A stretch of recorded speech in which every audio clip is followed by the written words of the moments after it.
Hi everyone, I'm doing my John Maxwell now, and today's reading is from Proverbs 16:12. Good leaders abhor wrongdoing of all kinds. Sound leadership has a moral foundation. So integrity is about the small things, it's not about the big things. It's about the everyday things we do in life. And that ties in well for me today with the celebration of remembering St. Ignatius. The Jesuits did not always have such a good reputation, and at one time they were even excommunicated by one of our popes. So it's important to remember that, and for me to remember that when I do things, it's for God's glory, not for man's glory.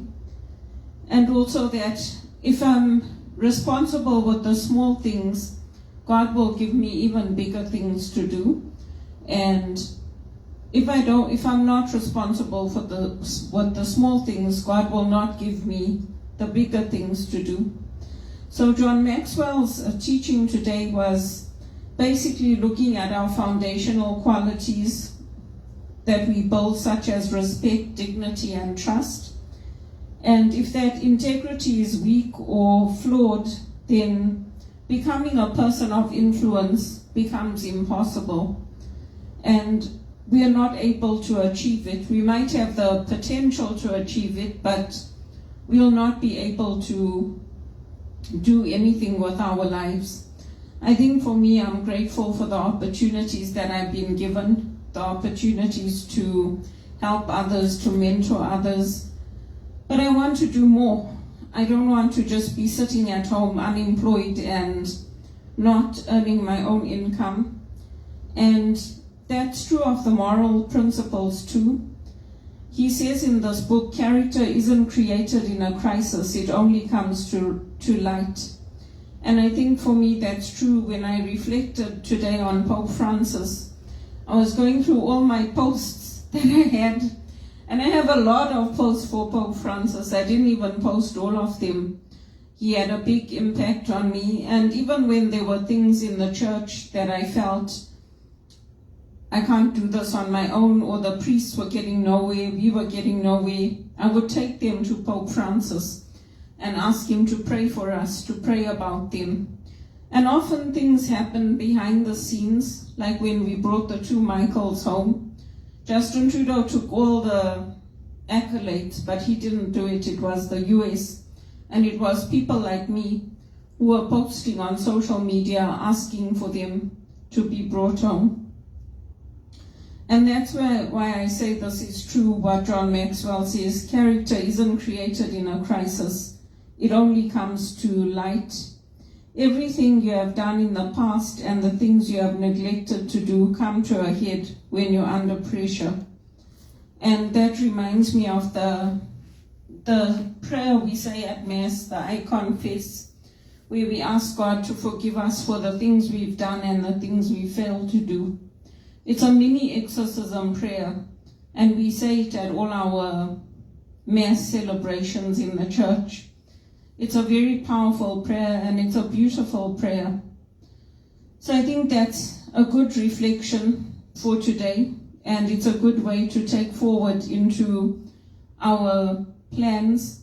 The church is under attack in Canada, and it's not getting any better, but we have to keep digging our heels in, so to speak. We have to stand our ground, and we have to be faithful to Christ and faithful to the teachings that Christ gave us. And I think that's important for us. For me, I'm hoping and praying that I get a break sooner rather than later. I don't see the point of going back to Zimbabwe. I don't see myself having a future there. If things are this bad here for me, I don't see anything better available in Zimbabwe. Maybe England or Norway or somewhere else. Yes, maybe. I can take my skills there. But I've done a lot for the African leaders. I've done a lot to support them, to help them bring the African Union together through my social media posts. And I don't see people there getting jobs, people that I know. I don't see them landing. I don't see businesses coming up. So I don't see the point of going back to Zimbabwe.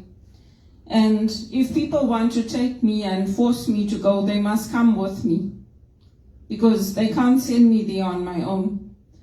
When those calls that I had at Teleperformance, they were like torture. It was like persecution. All the screaming and shouting and yelling, and it wasn't just 1 year, it went on for 5 years. So other people were lucky.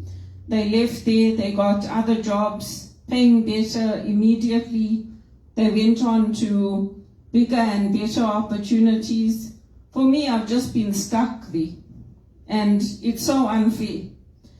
But I persevere. I keep sending my applications out, and they can take away everything, but they can't take away our faith. They can't take away our belief in Christ. And the police are stupid if they say that we are extremists. The rosary is not an extremist prayer. Being a Christian is not hurting anybody. And people who say I'm hurting them, they need to really rethink what they're saying. Instead of sending me to have my head examined, they should go and have their heads examined and their thinking, because their thinking is not right. And what they did to me is not good. It's not support. It's not right what they did to me. And what they're continuing to do by keeping me out of work, there are lots of jobs available. And there are lots of people that know me and know how good I am. Why aren't they putting me forward for those jobs? It's not right. I want to take on bigger things, better things, and I want a better salary. I want good things in my life. Not this rubbish, and not this making me feel like, oh, you can't hold a job, you can't do anything, you didn't do anything, I did everything. That's what my mother says to me. She says, I didn't do anything. I said to her, what are you talking about? I did a lot for a lot of people. Even Yogita Patel, we grew up together in Kwekwe. She came to my church, she had a lovely weekend with me, and then she stopped calling me. Then all of a sudden she called me when I was working at HSBC, and she's asking me, oh, when you were working at BMO, what did they say to you? I said, well, they didn't say anything to me, they were happy with my work. And then after that, I never heard from her again. So I'm tired of it. Everybody only comes to me when they need help, when they need references, when they need me to do something for them. Other than that, where are they? And even Karina, who I worked with at Regis, I applied to the place she was working and I gave her name as a reference. She got so upset. She's like, oh, it would have been nice if you had asked me before you gave them my name, and I don't appreciate this. I was like, okay, I'm sorry, I won't contact you again. Because we were friends. We worked together at Regis, we went out together. Through me, Yogita Patel and Karina Gera met. Where are they? None of them have come back to me, to visit me, to call me, to thank me for everything I did for them. I was there for Karina when her dad died. I used to go to the hospital to visit him with her. I gave her and her mother a lot of support. And then she was telling me, oh, well, my dad was a janitor, just like Aunt Delyse's niece, Jody. Oh, well, my dad was a security guard. I said, you know what? That's your dad's life. That's your father's journey. That's not my journey. And I don't want to have to take on these ongoing menial jobs, low-paid jobs. I worked hard to graduate, to get that degree in theology, to come up in life. And instead of helping me, Jody was sending me jobs that are minimum wage to go and do packing and lifting the boxes at FedEx. And this is soon after I finished my project manager roles at BMO. I was really upset. See, this is what happens. As soon as I start doing my talk, they start calling. So they obviously have somebody listening to me. But it's ridiculous. But for them, they want to get the good paid jobs, the jobs doing teaching and management and treating me like I'm nothing. I'm also somebody. And I may be nothing to them. They may think I'm not worthy of anything but menial jobs, low paid jobs, jobs without any future in them. But I am worthy of everything, just like them. And I'm even more worthy because I grew up without a dad. And even though other people can't see it, I know I've made my dad proud of me. I could have left my mother in Zimbabwe. I didn't have to bring her here. I could have left her. The same way all the family is telling me, oh, we're not going to help you anymore with money. I could have done that to her, to any of them, in their time of need. I could have said, I'm not coming to visit you. I'm not going to call you. I'm not going to bother with you. But I didn't. That's the difference between me and them. I didn't haul them to the police station. I didn't send them for psychiatric assessments. They're the ones, the police even told me they're the ones who need it. So then why did they make me go and get it? It's ridiculous. I'm also tired of it. I've been faithful in the small things. And even with the Jesuits, if something's wrong, I tell them. I don't pretend like everything's okay. I don't deserve what's happening to my life. Not in a rich country like this, where there's so many good jobs available. In the church, in the private sector, in the banks, there's so many good jobs available. I deserve better. And I'm trusting in the Lord and Our Lady to guide me and to open up those good jobs for me and St. Joseph. It's ridiculous. I've never heard from Yogita Patel again, ever. She's living here in Canada. She's happy. She's got friends. She's done well for herself as a legal assistant. But when they needed guidance, they all came to me. These people, they think people in Zimbabwe don't know what they do to me. They know. Even my mother's friends were shocked when I told them that my mom went and lived with Anita. They're like, what? I said, yeah, she's staying with them.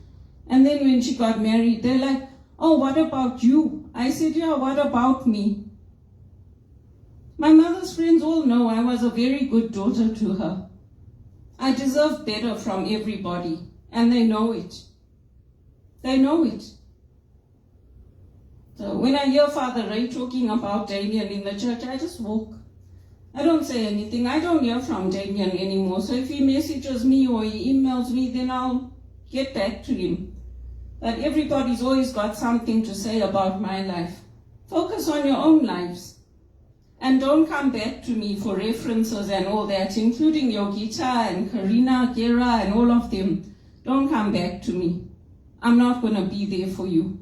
Because you people all dumped me and you just left me to cope with everything on my own. I coped. I did very well. I've got very good friends in the Harry family.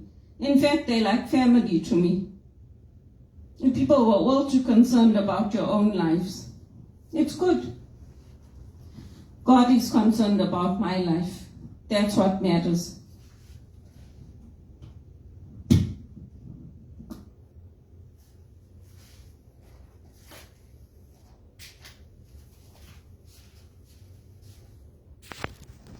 Watch, the next time I make a call again, they'll call. They probably have somebody sitting here listening to me.